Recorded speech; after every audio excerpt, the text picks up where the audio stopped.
SpongeBob SquarePants has been around since, the late 90s, and, kids and adults have really gotten a ton of laughs out from his series, and especially some of his movies, as I've already reviewed three of them, and now it's to the newest one, which came out last December, the SpongeBob movie Search for SquarePants, which is now on physical media and streaming on Paramount Plus. But is this recent hit film worthy enough to get more absorbent laughs, or does this one need to go down with the ship and give up the ship? Find out in this spoiler free review right now. This is Big D's Entertainment Rankings and Reviews. Bah!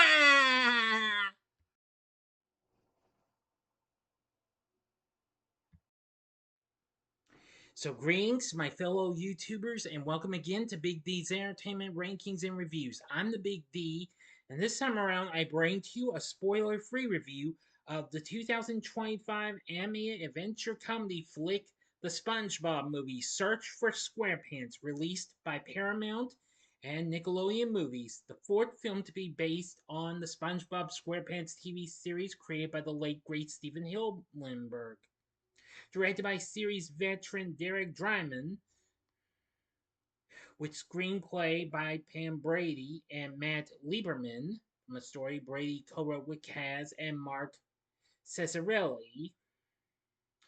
It stars the show's regular voice cast, which consists of Tom Kenny, Bill Fagerbakke, Rodger Bumpass, Clancy Brown, and others, along with Geroge Lopez, Ice Spice, Arturo Castro, Sherry Cola, Regina Hall, and Mark Hamill.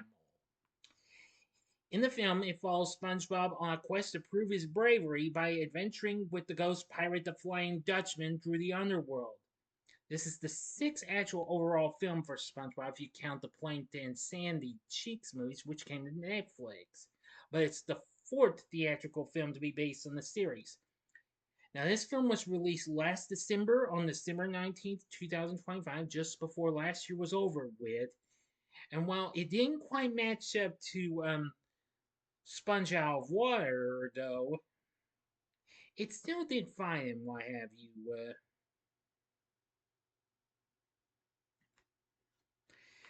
Here's a little bit of the story. SpongeBob SquarePants finds that he's grown tall enough to ride an intense roller coaster, but is too afraid to do so. He aspires to be as brave as Mr. Krabs, who tells him that he was a swashbuckler in his youth. Upon discovering Krabs' basement, a secret basement containing pirate relics, he unintentionally summons the Flying Dutchman, a ghost pirate who was cursed to eternally roam the underworld until he can swap places with an innocent soul. Deeming SpongeBob the soul he needs to return to mortality, he invites him and his best friend Patrick Star into his crew and promises to help SpongeBob become a swashbuckler. And so Mr. Krabs regrets having told SpongeBob that he is not brave, follows suit with Squidward and SpongeBob's pet Gary the Snail to rescue the duo, and the Dutchman informs SpongeBob he must complete a series of dangerous trials and blow the Dutchman's horn in order to become a swashbuckler. And he overcomes them with ease by doing what he believes Mr. Krabs would do. But however, the Dutchman grows annoyed by Patrick's childish distractions and, convinces a reluctant SpongeBob to abandon him. Stuff like that. But anyway, that's all on this story I'm going to give to you. If you want to know the rest of the story, you must see the movie. Now, for my thoughts on the film, I am going to say the film's fine. I mean, I do think it's a nice little film and what have you. But however, I feel like this is kind of a kind of has a similar kind of feel to its plot like what we got in the first SpongeBob movie, however. I didn't hate this though. I did like it because it had a little fun bits and what have you, but of the whole, I found the film to be pretty darn entertaining. So, apparently, this was just wow. A nice little film and what have you, but it still brought a little bit of a fun feel bit of animation and what have you, like what we got with the last film. Anyway, yes, it did have that same similar kind of animation like what we got with the previous film, which was Sponge on the Run.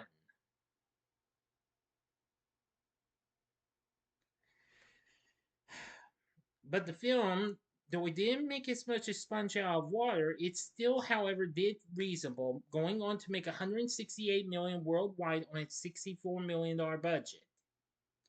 John Debney once again returns to do the score after doing Sponge Out of Water, which was pretty good. Anyway, the film has good reviews at 80% on Rotten Tomatoes. Yes. 80%. That's wow. Just like which it happens to be the same score that Sponge Out Water got, where he say it's a self-contained adventure with spiffy animation and a sweet message embedded in its goofy gooberness. The film is one of SpongeBob's most delightful big screen outings yet. Now, factually, that's true, but however, I feel like it felt more like a slight retread or something like that of the first film in a way, but not 110% though. Metacritic has a score 65. Audiences polled by Cinema Score gave us an average A minus, the highest of the franchise to this day, while those surveyed by Post-Track gave it a 70% overall positive score, with 44% saying they would definitely recommend it. Justin Lowe in the Hollywood Reporter gave the film a good review, saying that the film easily delivers another rib-tickling, delightfully frantic fourth installment of the series.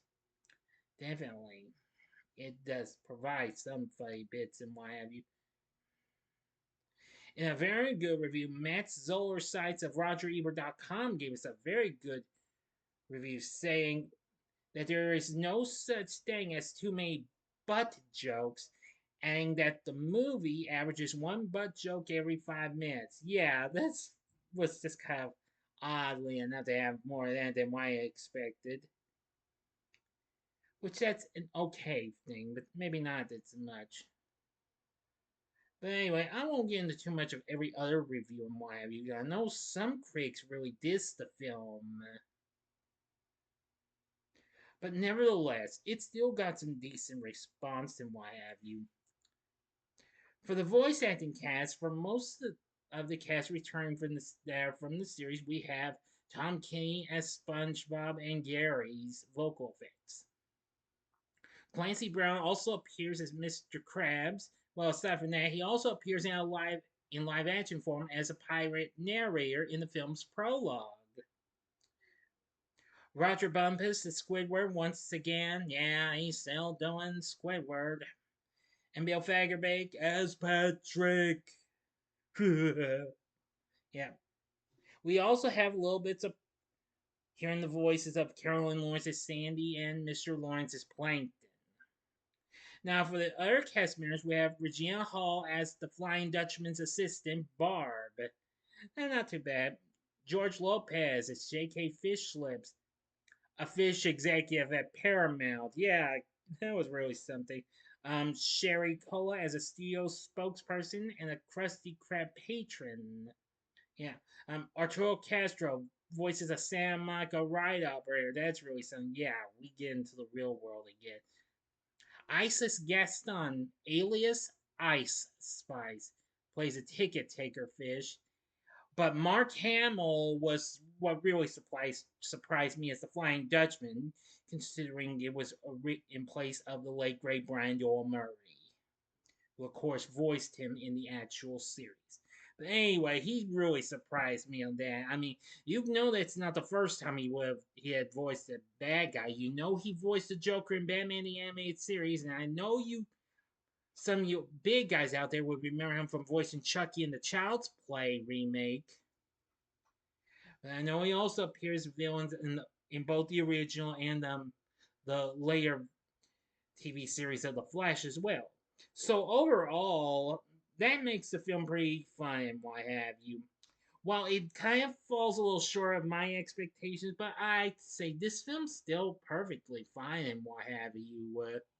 So with everything said, I like the animation, The story's fine, what have you. I just kind of feel like it just could have used, kind of done been a little bit better instead of feeling like a slight retread of the first film in a way. But I do appreciate for what it had to offer, though, and with its dangerous challenges that the Dutchman had SpongeBob do, and its great voice acting cast, that makes it worth a look into. Anyway, so you can check this film out. The film is currently now available on physical media, and the film is currently on Paramount Plus, so you can check it out on either way. I think you'll enjoy it. The SpongeBob movie Search for SquarePants, while not as great as the first two, while it comes close to being a little bit of a step up from the last film, but I think it's a fine film. For my score, I'm giving the SpongeBob movie Search for SquarePants 3.5 stars. On a scale of 1 to 10, I give it a 7. So, what did you think of the SpongeBob movie Search for SquarePants? Let me know in the comments section below. If you like this video, click the like button, subscribe, click the bell for notifications, and be a part of the Big D Nation. Continue to help support my channel, and you know the rest. And join me next time when I bring to you my Saturday morning TV log on Freakazoid. So if you like this, check out the Saturday morning TV logs of, well, not Saturday morning TV logs, but my reviews of the other 3 SpongeBob films. The upper left-hand corner is my re-review of the SpongeBob SquarePants movie from 2004. The upper right-hand corner is my review of the SpongeBob movie Sponge Out of Water from 2015, and the bottom left-hand corner is my recent review of the SpongeBob movie Sponge on the Run from 2020. And the bottom right-hand corner is the button you can click to subscribe. If you like rankings and reviews on movies, TV, music, video games, etc., then I'm your guy. Thanks for watching. Until next time, I'm the Big D saying, see ya.